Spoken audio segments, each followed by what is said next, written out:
Olá, sejam bem-vindos, sejam bem-vindas. Eu sou o professor Guilherme Hartmann. Estamos aqui tratando da prática processual constitucional. É o estudo do direito constitucional no viés do processo civil, no viés da prática, do que você pode vivenciar nos fóruns.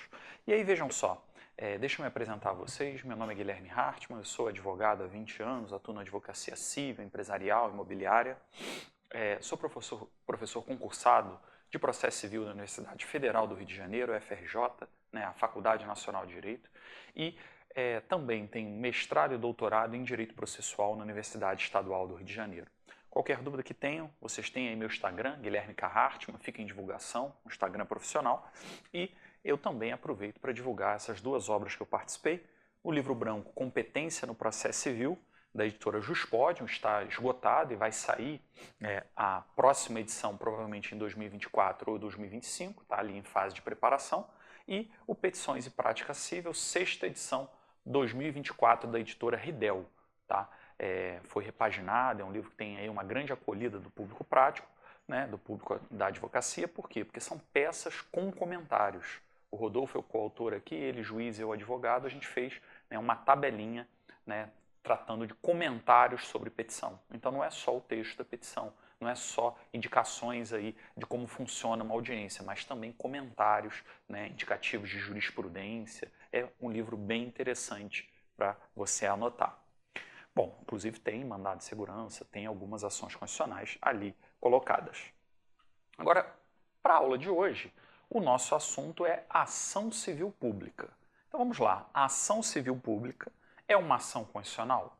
Sim, tanto que você encontra seu cabimento, veja só, não no rol de direitos e garantias fundamentais, mas no artigo 129, inciso 3 da Constituição, quando expõe as funções institucionais do Ministério Público. Então é ali que você vai encontrar a terminologia ação civil pública no âmbito da Constituição, dentro das funções institucionais do MP, muito embora o artigo 5º da Constituição ele enuncia os direitos e garantias fundamentais no plano individual e coletivo. Então a gente poderia extrair dali também a própria sistematização da ação civil pública. Bom, temos uma lei de regência, é a Lei 7347 de 1985, e essa lei é conhecida como LACP, Lei da Ação Civil Pública. Tá? Lei 7347 de 85, a gente vai trabalhar aqui de forma profunda, até porque cuida-se do principal procedimento de ação coletiva, como se fosse o procedimento de ação coletiva genérico. Por quê? Porque existem outras ações coletivas mais específicas. A ação popular, que é voltada pelo ajuizamento do cidadão, o exercício da cidadania, o controle do patrimônio público. Você tem um mandado de segurança coletivo, que é muito específico também, não cabe dilação probatória, tem que ter prova pré-constituída globalizada, então também é um viés específico. A ação de improbidade administrativa, que tem um viés sancionatório, é outra ação coletiva específica. Mandado de junção coletivo, enfim. Então você verifica uma profusão de ações coletivas e nós temos na ação civil pública a principal delas. Por quê? Porque o procedimento é mais previsto de forma mais detalhada, embora seja uma lei de 1985, porque você também tem vários legitimados. E isso é um ponto interessante a colocar. A ação civil pública está ali na Constituição como função institucional do MP, mas não é de exclusividade do Ministério Público. Então não confunda. Veja bem, a ação penal privada ela é exclusiva do Ministério Público. E aí, veja, é para apurar ali, buscar uma denúncia numa ação penal pública voltada à prática de um crime dessa natureza. E aí visa o aspecto punitivo criminal.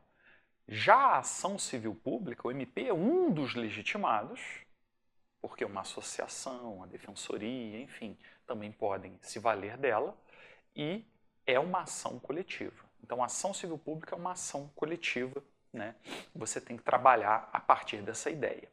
Vamos à Constituição, deixa eu colocar aqui na tela. Veja que são funções institucionais do Ministério Público promover o inquérito civil, que que depois veremos, é um procedimento preparatório para o ajuizamento da ação civil pública, é algo como um procedimento administrativo, portanto, extrajudicial, que o Ministério Público tem, o inquérito civil, sim, legitimidade exclusiva de instauração e visa obter elementos para formar a opinio axio, a opinião para a ação, opinio axio do próprio Ministério Público para propor a ação civil pública. Os demais legitimados não têm o inquérito civil, tá? Mas têm legitimidade ativa para promover a ação civil pública. E você verifica aqui, cabe a ação civil pública para proteção do patrimônio público e social, do meio ambiente e de outros interesses difusos e coletivos. Então a gente verifica uma hipótese mais aberta aí, né? Outros interesses difusos e coletivos, o que faz com que a doutrina até aduza que nós temos no âmbito das ações coletivas o princípio da não tipicidade ou atipicidade dos bens jurídicos tutelados.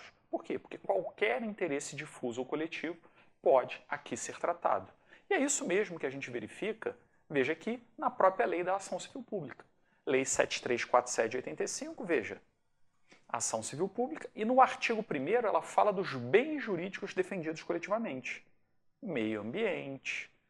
Então pode ser uma ação coletiva voltada a questionar um dano ambiental, pode ser uma ação coletiva em prol do consumidor, numa situação de coibir uma propaganda enganosa, né, ou para retirar do mercado, né, um produto farmacêutico defeituoso ou um produto alimentício.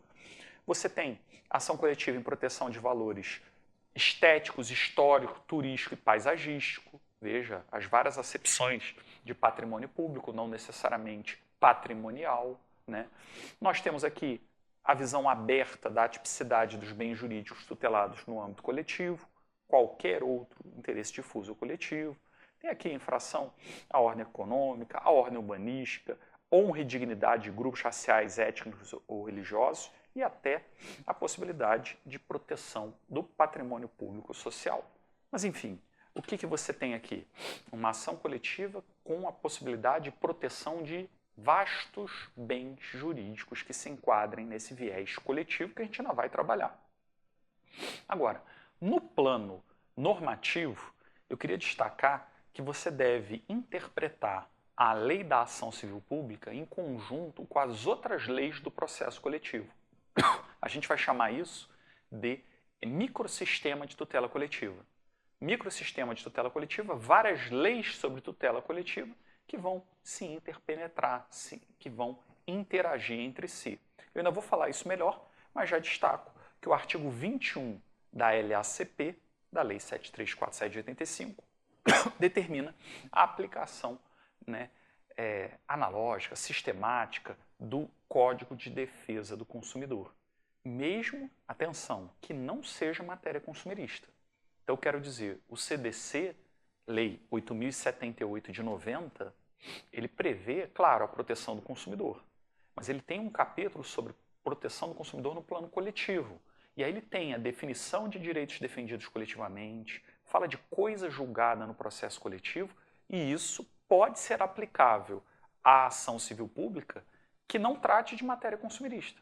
Pode ser uma ação civil pública sobre matéria relativa ao patrimônio histórico-cultural, sobre patrimônio público, né? E ainda assim você vai aplicar aquela classificação.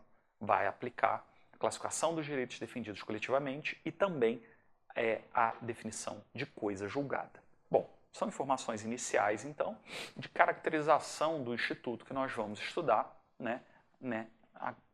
estamos a estudar e vamos aprofundar a partir de agora. Bom, visto isso, eu queria tratar com vocês o que é a tutela coletiva. Muita gente escorrega aí. Quando a gente fala em tutela coletiva, e a ação civil pública é uma ação coletiva, o objetivo é a tutela a proteção, né? Tutela é proteção de interesses transindividuais, também chamados de supraindividuais ou meta-individuais. São direitos que estão acima do indivíduo. Então, por exemplo, o direito ao meio ambiente equilibrado não é só meu, não é só seu, é de todos nós. É um direito por essência coletivo. E por isso existem instrumentos para tutela de um direito relacionado à coletividade. No decorrer da aula, vários exemplos vão surgir, mas, por exemplo, vou tentando sempre trazer exemplos, se houver uma ação civil pública para questionar o funcionamento de uma usina nuclear. Veja, isso pode estar trazendo uma radiação, algo do tipo, e prejudicando os moradores daquela cidade, daquela região. Então, isso é uma questão que poderia ser tratada numa ação coletiva, porque envolve, como eu disse, um direito da coletividade. Agora, além disso, da ação coletiva versar sobre um direito por essência da coletividade, também existe a possibilidade, eu já alerto, de uma ação coletiva tratando de interesses individuais com repercussão social. É o que se chama de direitos individuais homogêneos. Ou seja, múltiplos direitos individuais. Você tem direitos individuais do João, da Maria, do Pedro, do Paulo, enfim. E aí atinge uma gama de pessoas. Nós vivemos, vale o alerta, numa sociedade em massa, de conflitos em massa. Nós temos até aquela expressão, repeat players. Repeat players seriam aquelas instituições, aqueles organismos que violam constantemente o direito de centenas e milhares de pessoas. Como, por exemplo, um carro, um automóvel vendido por uma fabricante que tem um defeito. Veja, todos os consumidores que comprarem aquele veículo vão sofrer, padecer ali daquele vício. É óbvio que eles poderiam entrar com a sua ação individual contra a fabricante de veículo. Seria uma ação individual, cada um buscando a tutela do seu próprio direito. Mas por que não ter uma única ação ajuizada por um ente específico e visar ali obter uma condenação da empresa fabricante de automóvel de uma obrigação de pagar cada um dos lesados. Aí depois cada um dos lesados se habilita, liquida seu prejuízo, quantifica e vai executar individualmente botando o patrimônio, botando o valor da indenização no próprio bolso. Enfim, o que eu estou querendo dizer é que você pode ter uma ação coletiva para tratar de direito por essência coletivo, patrimônio histórico, por exemplo, é da coletividade, como você pode ter uma ação coletiva também tratando de situações particulares, individuais, mas que na soma, na massificação, ganham repercussão social. E, veja, o plano coletivo também serve para isso. A ação civil pública também serve para isso. Então fique com esse alerta, nós vamos desenvolver. Bom, a tutela coletiva vem do nome proteção coletiva. Tutela coletiva é proteção coletiva. Que pode ser, eu acho que vale a pena você anotar, no plano extrajudicial e no plano judicial. Você pode ter uma tutela extrajudicial coletiva ou uma tutela judicial coletiva. Tutela é proteção. Tutela extrajudicial coletiva seria, por exemplo, quando o Ministério Público firma um TAC, um termo de ajustamento de conduta, com alguém que esteja causando um dano. Isso está, quem quiser anotar, no artigo 5º, vou até colocar na tela, né? 5º parágrafo 6º da Lei da Ação Civil Pública. Veja aqui, os órgãos públicos legitimados, Ministério Público, Defensoria, enfim, poderão tomar dos interessados compromissos de ajustamento de conduta às exigências legais, mediante combinações que terá eficácia de título executivo extrajudicial. A ideia é fazer um acordo, uma espécie de transação fora de juízo, evitando o ajuizamento da ação coletiva. Então, teve uma situação no Rio de Janeiro, há mais ou menos uma década, que os bueiros estavam explodindo. E aí as pessoas aqui do Rio de Janeiro até desviavam dos bueiros, pessoas estavam se machucando com isso, não me recordo se era uma questão de luz, de gás. E aí houve um TAC, termo de ajustamento de conduta, ou compromisso de ajustamento de conduta, dessa empresa, dessa concessionária de serviço público que estava causando aquele dano, se comprometendo a regularizar a questão e que cada nova explosão ela teria que pagar uma indenização X. Veja, isso evitou o ajuizamento de uma ação coletiva posterior. Nem sei se depois teve ajuizamento, mas enfim, é só para um exemplo claro que seria uma possibilidade de instrumento extrajudicial. Mesma coisa, agora um outro exemplo. O Ministério Público pode expedir unilateralmente uma recomendação para alguém que esteja praticando uma conduta equivocada. Então, eventualmente, alguém está ali na praia, vai construir uma obra que vai invadir a vegetação, vai invadir o espaço público. O Ministério Público já poderia ao invés de entrar diretamente com a ação civil pública, já poderia expedir uma recomendação atestando o dolo do destinatário, atestando, olha, se você prosseguir nessa obra, né, ou se você não destruir em tal pouco tempo, será ajuizada uma ação civil pública contra você, empresa, hotel, algo do tipo. Então, eu falei isso para destacar que é possível a tutela até no plano extrajudicial, evitando uma ação coletiva. Ou você vai ter a ação coletiva. E a ação coletiva, temos várias ações e todas elas se fundamentam numa noção de acesso à justiça. Olha a fundamentação que você tem que ter. Tutela coletiva, ação coletiva, você relacione a acesso à justiça. Inclusive, é a segunda onda renovatória do acesso à justiça naquela doutrina dos autores Mauro Capelletti e Brian Garf, num livro traduzido pela ex-ministra do Supremo, Ellen Grace. Veja bem, esses autores eles trataram de obstáculos ao acesso à justiça e de possíveis soluções. Na segunda onda renovatória, eles trataram que o obstáculo era que a tutela individual, a ação individual não era adequada para todas as situações. Se nós vivemos numa sociedade em massa, de conflitos em massa, todos os lesados entrarem com uma ação individual, cada um, não parece adequado, porque vai entupir o judiciário de causas, né? Estrangular, engarrafar, enfim. E dentro dessa lógica de raciocínio, né, seria muito melhor você ter uma ação coletiva que tratasse de todas aquelas situações.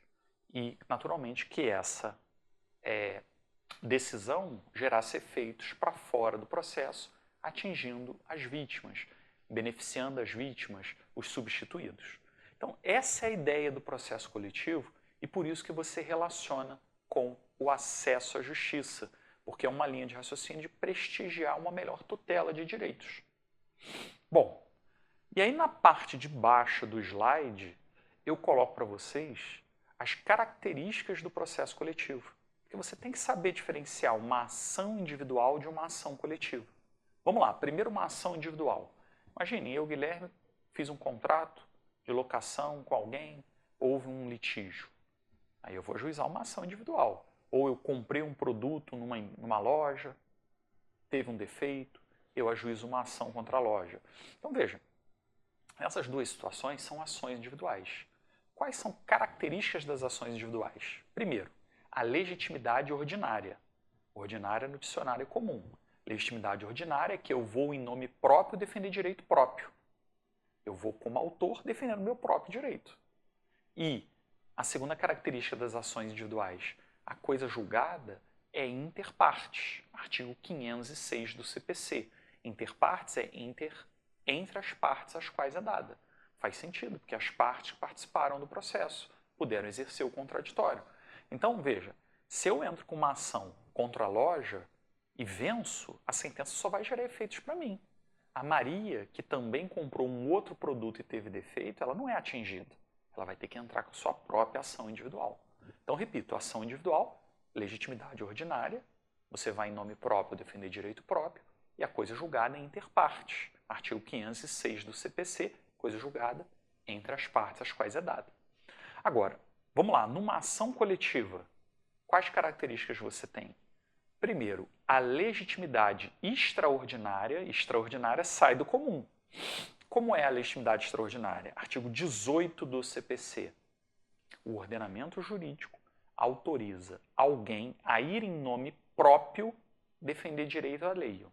Ir em nome próprio defender direito alheio. É o que temos aqui. O Ministério Público ajuiza uma ação, ele está capitaneando o litígio, ele é autor da ação civil pública, mas ele está agindo em nome de outrem, ele está na proteção do direito da coletividade. Então, em ação civil pública, você trabalha a legitimidade extraordinária. Uma associação pode promover uma ação civil pública para tratar, né, do direito dos associados. É outro exemplo. E a segunda característica das ações coletivas, gerando um processo coletivo, você está vendo aí embaixo, é a coisa julgada para fora do processo. Coisa julgada são os efeitos decorrentes da imutabilidade da decisão. Esses efeitos eles vão atingir quem? Só as partes? Não, porque na verdade numa ação coletiva tem um substituto, alguém que está ajuizando a ação em nome de outrem. Então, o intuito é que a coisa julgada seja para fora do processo, atingindo os substituídos, atingindo a coletividade. Seja erga omnes, que é bem aberto para todos, seja ultra parte, que é um pouquinho mais fechado, que você separa um grupo, categoria ou classe de atingidos, de beneficiados. Isso a gente vai estudar, mas a gente pega carona no artigo 103 do CDC, que fala de coisa julgada, tem essa classificação e vale, né, por analogia, numa visão sistêmica, para a ação civil pública. Bom, aí prosseguindo. Quais são as vantagens da tutela coletiva? Aqui rapidamente. É fácil pensar, né? Economia processual e judicial, porque você vai ter uma ação ao invés de centenas, milhares. Então isso é uma economia de energia processual e é o que a doutrina chama de molecularização do litígio. Você saiu da faculdade, achou que nunca mais ia ver química e aqui, em processo civil, em prática processual constitucional, você está estudando a molecularização do litígio. O que isso significa? Né? Uma tutela, a busca de uma tutela molecular, global, evitando, né, diversas ações pulverizadas, atomizadas. Então, tutela molecular é a tutela global. Molecularização do litígio é você ter tudo num único litígio, numa única ação coletiva. Aí, a segunda vantagem não poderia ser outra. A reverência ao princípio da igualdade e segurança jurídica. Por quê? A decisão da ação coletiva vai ser idêntica para todos. A ideia base é essa, ou pelo menos similar, nós veremos. Agora, se cada um ajuiza a sua ação individual, aí é a jurisprudência lotérica, né? Porque você caiu num juízo, o João ganhou, a Maria na mesma situação jurídica caiu em outro juízo, eventualmente perdeu, ou não ganhou tanto. Então, isso gera uma quebra de isonomia e uma insegurança jurídica. Por isso, o ajuizamento da ação coletiva com a tutela molecular favorece essa concepção que eu estou a passar. E uma terceira vantagem é a atenuação de desigualdades. Eu gosto sempre de falar desse exemplo citando os danos de bagatela, danos insignificantes. Imaginem se uma concessionária de luz começa a cobrar R$1 na sua conta. Claro, você eventualmente vai reclamar, mas e se a reclamação administrativa não der certo? Será que você vai entrar com uma ação, vai perder seu tempo para ficar cobrando alguns reais ali? Veja, numa visão individual, numa ótica individual, é pouco.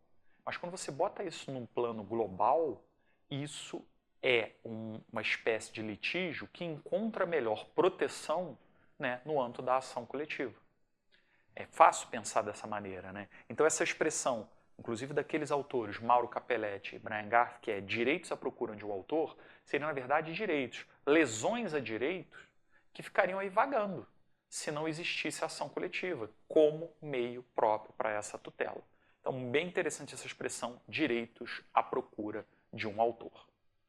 Bom, já avançando aqui para o fim do nosso bloco, queria passar para vocês uma lista do microsistema normativo. A ação civil pública é de 85, mas veja que antes disso a lei da ação popular já é uma ação coletiva, já fazia previsão. Então, a ação coletiva, ela não começou no Brasil, né, há pouco tempo.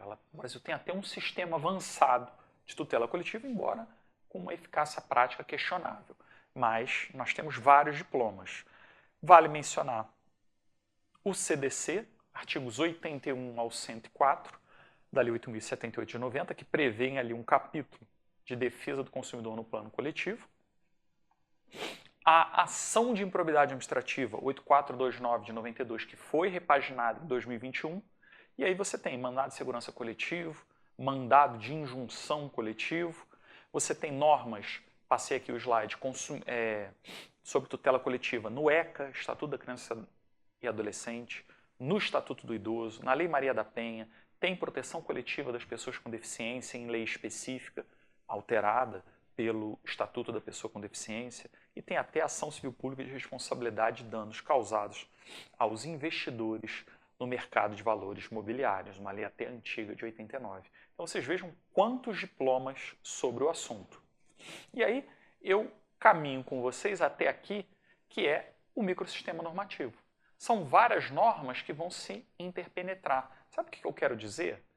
Na omissão de uma lei, Então, por exemplo, a gente estudando a ação civil pública, se tiver uma omissão sobre algum regramento da ação civil pública, você não vai no CPC, você não vai no Código Civil imediatamente. Você vai subsidiariamente, em primeiro lugar, aonde? No próprio microsistema. Você tenta encontrar uma norma dentro do próprio microsistema. É o que nós temos aqui. No âmbito da ação popular, existe uma remessa necessária específica. Remessa necessária é o duplo grau de jurisdição obrigatório. A gente estuda, né, geralmente, quando a fazenda pública perde na sentença, o advogado público até pode recorrer e levar voluntariamente ao tribunal. Mas se não recorrer, a decisão não transita em julgado. Ela tem que subir para o tribunal confirmar a sentença contra a fazenda pública. Isso é o reexame necessário ou remessa necessária, artigo 496 do CPC. Só que no âmbito da tutela coletiva é o inverso. Como assim é o inverso? É uma remessa necessária, reexame necessário, favorável à coletividade. Então, por exemplo, se o cidadão, que é o autor da ação popular, ajuiza e perde, é improcedente, por exemplo, claro que o cidadão pode recorrer e levar ao tribunal. Mas se ele não recorrer, a decisão, a sentença, não transita em julgado. Ela tem que subir ao tribunal para o tribunal confirmar. É uma norma protetiva no caso da coletividade. E veja, o STJ entende que pelo microsistema normativo isso deve valer para a ação civil pública. Então, se o Ministério Público promover uma ação civil pública e for improcedente, claro que o MP pode recorrer. Mas se não recorrer, a decisão ainda assim sobe ao tribunal para verificação, né, daquela decisão contra a coletividade. Perfeito? Então falamos, né, esse primeiro bloco da questão de tutela coletiva, do sistema normativo, já evoluímos aqui. Agora a gente vai pormenorizar nas questões mais práticas dos direitos defendidos coletivamente, né, a classificação que muita gente aí se derruba e, claro, as questões processuais. Bom, é isso. Qualquer dúvida vocês têm meu Instagram, Guilherme K. Hartmann. Encerro aqui, nos encontramos em breve. Até lá.